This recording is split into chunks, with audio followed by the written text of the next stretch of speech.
یونس علیہ السلام جو تھے نا، تو ان کے پاس جبرائیل علیہ السلام آئے ایک مرتبہ. تو جبرائیل علیہ السلام سے انہوں نے پوچھا یونس علیہ السلام نے کہ اس وقت اس زمین پر جو اللہ تبارک و تعالیٰ کا دوست ہے نا، میرے کو اس سے ملاؤ کہ اللہ کا دوست کون ہے.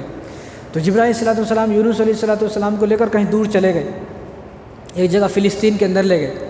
تو وہاں پر ایک آدمی کے پاس گئے، تو ایک آدمی تھا وہ اللہ میں لگا ہوا تھا. جب یونس علیہ السلام نے اس آدمی سے بات کی، اس آدمی کو دیکھا تو اس کی دونوں آنکھیں نہیں تھیں، اس کے دونوں ہاتھ نہیں تھے، دونوں پیر بھی نہیں تھے. تو یونس علیہ السلام نے جبرائیل علیہ السلام سے کہا کہ میرے کو ایسا لگتا ہے کہ غلط آدمی کے پاس لے کے رہ گئے آپ. میں نے تو کہا تھا کہ جو اللہ کا دوست ہے اس کے پاس لے کے چلو، یہ میرے کو کہاں لے کے آ گئے آپ کہ جس کی آنکھیں نہیں ہیں، ہاتھ نہیں ہیں، پیر نہیں ہیں. تو یونس علیہ السلام نے جب یہ کہا تو جبرائیل علیہ السلام نے کہا کہ آپ ایسا کرو، ان سے پوچھ کے تو دیکھو ذرا، آپ ان سے ذرا بات کر کے دیکھو، ذرا پوچھ کے دیکھو. تو یونس علیہ السلام نے ان سے کہا کہ جو آپ کی آنکھیں نہیں ہیں پیدائشی طور پر نہیں ہے کیا؟ کہا کہ نہیں، جب تک پیدائشی طور پر میری آنکھیں تھی، لیکن جب تک میرا اللہ نے چاہا کہ میں ان آنکھوں سے دیکھوں تو میں نے دیکھا. آج میرا اللہ یہ نہیں چاہ رہا ہے کہ میں ان آنکھوں سے نہ دیکھوں، اللہ نے ان آنکھوں کو لے لیا تو کوئی بات نہیں، اللہ کی رضا ہے. وہ حیران ہوئے.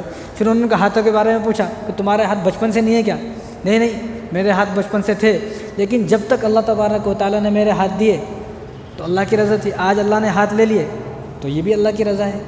جب تک اللہ نے چاہا تو میری آنکھیں بھی تھی، ہاتھ بھی تھے، پیر بھی تھے، لیکن آج اللہ نہیں چاہ رہے کہ میرے ہاتھ، پیر اور آنکھ رہیں تو کوئی بات نہیں ہے، کوئی مسئلہ نہیں.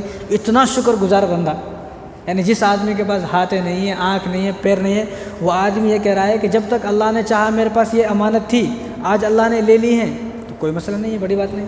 آج ہمارے اندر کیا ہے، کسی پہ کوئی پریشانی آ گئی، ارے اللہ کو میچ ملا گیا، یہ کفری الفاظ ہیں. ان الفاظوں سے یعنی بیماری جو ہے نا، یہ اللہ تبارک و تعالیٰ کی طرف سے نعمت ہے. اور بیماریوں کی دو قسمیں ہیں، ایک بیماری نعمت ہے اور ایک بیماری بندے کو سزا ہے، عذاب ہے.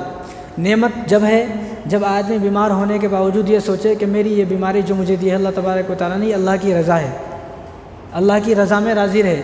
اور جو بیماری ہو اس کے بارے میں یہ سوچے آدمی، یعنی جب بیماری آ گئی، بیماری آنے کے بعد آدمی اللہ میں لگا رہے، ذکر و تلاوت میں لگا رہے، نمازوں کو نہ چھوڑے، تو یہ بیماری اس آدمی پر اللہ تبارک و تعالیٰ کی نعمت ہے، اللہ تعالیٰ اس سے راضی ہیں.